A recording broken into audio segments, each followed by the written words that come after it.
In the year 2000. In the year 2000. That is actually one of my favorite Conan O'Brien bits. It was still, I think, on NBC at that time. But speaking of the 2000s, it was to me the beginning of my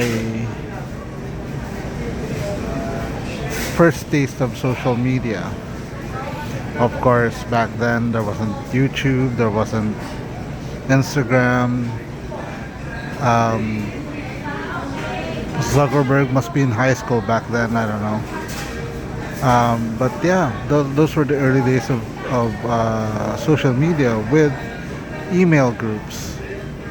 And I got to give credit to a friend of mine, which I've mentioned plenty of times in the channel. His name is GT Watch on YouTube. Let's call him GT. Well, GT was basically the main person who introduced me to this kind of social media, of email groups basically. Back then, if we wanted to join a community, well, you look for a common subject, and at that time the most famous website was Yahoo, and they had Yahoo groups. So people joined in, and the group that he was part of was RX Talk, or Monster Radio RX Talk, which is a local station here that played current pop songs. I'm not sure what they're doing now because I haven't listened to the radio for a good amount of time now. Um, so yeah, I was part of it, and we had what they call eyeballs or meetups. So fortunately for us, and especially for GT, the head of RX Talk at that time lived in this area, and they actually dated. Um, she was his society's child. Um,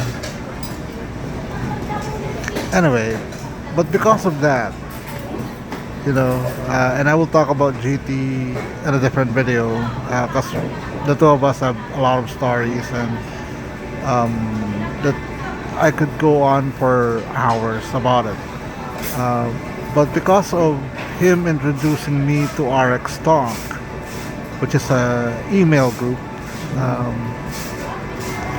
I met my first significant other, and it was right here in this restaurant that we had our first dinner together.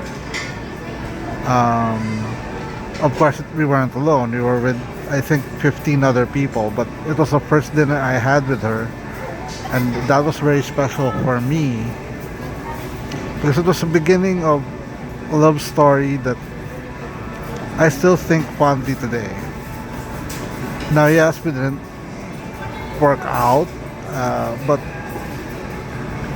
we did try for a good amount of time. We actually dated for almost 4 years, and we, yeah, of course, we were not together all that time, but but we tried. We did our best, and Trish was a very special girl. I was, we were in the same age. By the year 2000, we were both in our early 20s. And I remember the first thing that she said to me when we first met, and it was in a billiard hall not far from here. Um, when I first came in with GT, she approached me and said, "You look familiar." And that to me became the start of something. And for the rest of the night, we both we both trying to figure out where did we meet. We had to have met somewhere, or we have to at least cross paths somewhere. And eventually, while you know, waiting for our ride, while waiting for Trish's ride home, we were standing outside the mall, and all of us were conversing. And another friend of mine, Erica, who is a subscriber of the channel as well, we mentioned the name of our school. I was studying. I was studying business at that time, so we were in a business school, and we mentioned it, and she said, "Hey, wait, I also go there." And that's where it initially dawned on us that we've seen each other quite often there. It was a very small school. It was like one building. But that was the start of something that became an incredible experience for me. It was also a learning curve for me as well. Um, Prior to that, I had failed relationships, relationships that never really, never really saw the light of day. Um, but with Trish, it was instant. It was a spark was immediately there. And after that night, I thought I'd never see her again. I mean, it wasn't like um, I didn't want to, but I wasn't sure whether we'd see each other again. We didn't exchange numbers, we didn't exchange other information with that prior to that. So, a couple weeks passed, and we saw each other, and then that's where it started. And the amazing thing is, I still think of Trish fondly today because I saw a lot of traits in her that, you know, that I feel attached to. I also learned a lot from that experience because, I wasn't really ready for for a more stronger and committed relationship with her, but I wanted to. The want was there. The opportunities weren't. I was basically, well, you could technically say I was broke, but I had, you know, it wasn't enough to, let's say, sustain a long-term relationship with her. Um, and while she's a very independent woman, um, you know, and very smart as well, uh, we both know that at, we that one of us shouldn't be carrying the weight for the other. So we had to share that kind of weight, and it was difficult. You know, yes, we we had fun together, and one particular um, one particular night I remember was after watching a movie. She wasn't feeling well, and I was taking her home, and she clung on to me very tightly because she was really feeling well, and all I could do was comfort her, and that to me meant a lot because it showed that she was trying to find comfort, and I was doing my best to do so. Thank you. Thank you. My takeout. So, we bonded quite well. We had the same likes and dislikes. She loved. She was also creative. She wanted to be a singer. I don't know whether the songs were liking her, but she wanted to be a singer. Actually, she tried out for she had there was an audition, and she tried out, and you know, I confronted her because it didn't work out. But you know, she wanted to be the next Filipino Britney Spears. All those memories seems to come back to me recently, and I think about it fondly, because those were the days when I considered it was I was very happy, despite the challenges both Trish and I had. There were things, of course, that I, that she had her faults, but I think for the most part, I think she just wanted to see how far I would go for her, and maybe I didn't go far enough.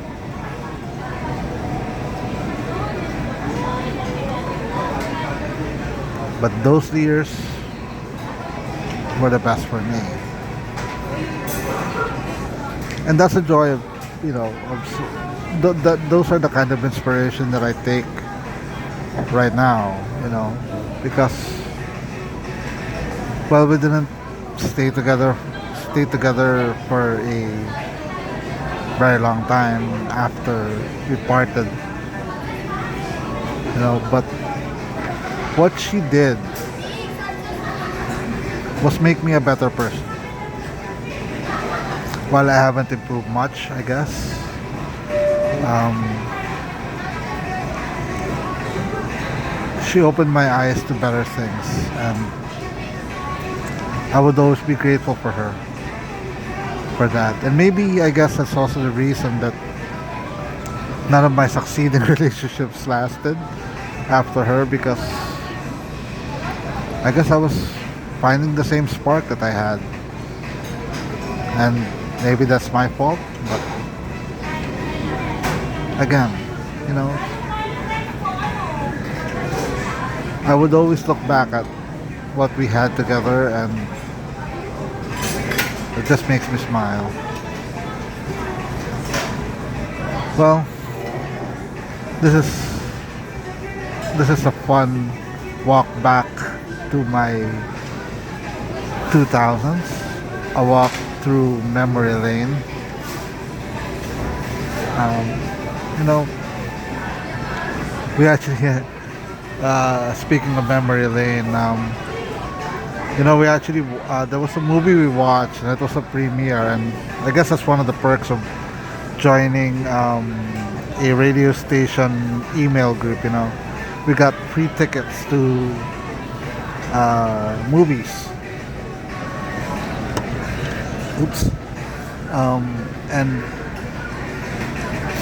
we watched this Harrison Ford movie, and I know from the onset that it was a horror movie, and I didn't want to embarrass myself, so I found a bootleg. I found a bootleg copy of it. It wasn't really that good, but at least I got the gist of the story. And I remember she was like, when we were in the theater, and she was like clinging on to me, and you know, why aren't you scared? Why aren't you reacting too much? Eh, it's okay. That's all I said. And then after the movie, I told her I've seen it already, so I'm not really surprised with the sequences. And she got mad. Oh, again, fond memories of the past. There's a lot more of that about her, and there's a lot more about other people I have come across in the years that I've been here. I've existed. And perhaps I will share that with all of you soon. Um, I will tell you about GT. You know how how my friendship with him actually inspires this channel as well. So I hope to sit with you again here in the metro. Have a nice day, everyone. Bye.